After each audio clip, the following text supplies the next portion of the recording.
আসসালামু আলাইকুম। সবাই কেমন আছেন? আশা করছি সবাই ভালো আছেন। আমরাও আল্লাহর রহমতে ভালো আছি। মিনারা সিদ্দিকী ব্লগে আপনাদের সবাইকে স্বাগতম জানিয়ে আজকের ভিডিওটা সকাল থেকে শুরু করলাম। এই তো আমি এখানে দোকান থেকে রুটি আনিয়ে নিয়েছি, সেটা দিয়ে চা দিয়ে খাইতেছি। আর আজকে নাস্তা বানানো হয় নাই, মা ওখানে নারকেল কুড়িয়ে নিতেছে। আর এই তো এই পর্দাটা মাঝখানের দরজা ছিল, সেটা আমার মেয়ে এনে এখন ওনার জানালায় লাগাইছে। মাশাআল্লাহ সুন্দর লাগতেছে। আর আমি এখানে মূলা সিদ্ধ করে বসাইছি, মূলা দিয়ে মাছ দিয়ে রান্না করবো। এটা কি মাছ আমার নামটা মনে আসতেছে না। আর এখানে ডাল রান্না বসাইছি, ডাল হয়ে গেছে।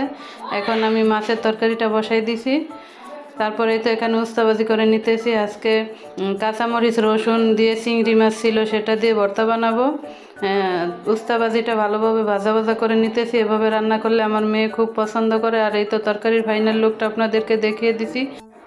এখন খেতে বসছি। এই তো দুপুরের খাবারে উস্তাবাজি, তারপরে ডাল, চিংড়ি মাছের ভর্তা, বড় মাছ দিয়ে মূলা দিয়ে রান্না ছিল, খুবই মজা হয়েছিল। ভর্তাটা ভাজিটা সবই ভালো লাগছে আমার কাছে। এখন আমরা সবাই মিলে খেতে বসলাম, মা মেয়ে আমি আমার ছেলে সবাই একসাথে এখন খেয়ে তারপরে এখন আমি সেমাই রান্না করব।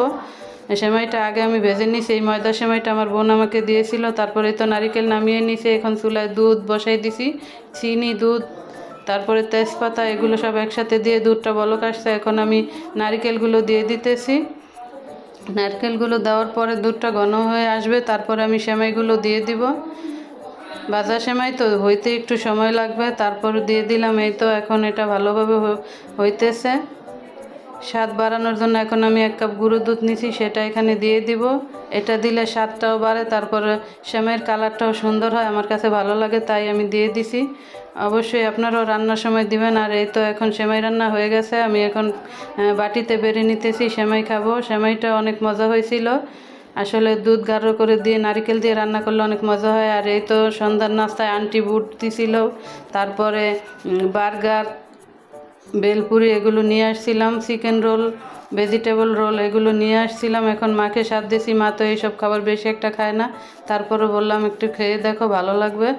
আর আমরা তো প্রতিদিনই প্রায়ই খাই এগুলো, আমাদের কাছে তো খুবই ভালো লাগে। তারপরে তো মেয়েকে দিলাম, আমার ছেলে, আমরা সবাই একসাথে খেয়ে নিছি। এখন রোলটা খাবো। আমার হাতে বানানো সস দিয়ে রোলটা খুবই মজা লাগতেছিল আমার কাছে।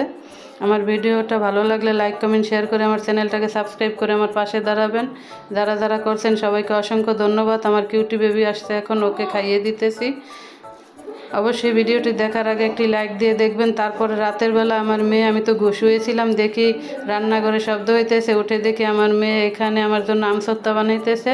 আম ভালোভাবে কেটে ধুয়ে সিদ্ধ করে নিছে। এখন এটাকে চালনির ভিতরে চেলে নিতেছে, মানে যে ডোটা বানাবে সেটা, এটাকে কি বলে আমি জানি না। এখন এটার ভিতরে চিনি, তারপরে মরিচ গুঁড়ো করে রাখছে আগে ভেজে, তারপরে গুঁড়ো করে রাখছে, এখন এগুলো দিবে।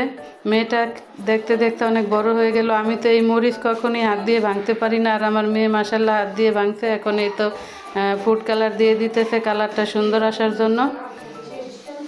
এখন এটাকে ভালোভাবে মিক্স করে তারপরে প্লেটের ভিতরে তেল মেখে এখন এটাকে শুকা দেওয়া হবে। আসলে মেয়ে শখ করে বানাইছে, এটাই বড় সুন্দর হোক আর যাই হোক, তারপরও অনেক সুন্দর হয়েছিল, মজাও হয়েছিল খেতে। তারপরে তো এখন শুকা দেব, রোদে শুকা দেওয়ার পালা। আজকের ভিডিওটা এটুকুই। সবাই ভালো থাকবেন, সুস্থ থাকবেন। আল্লাহ হাফেজ।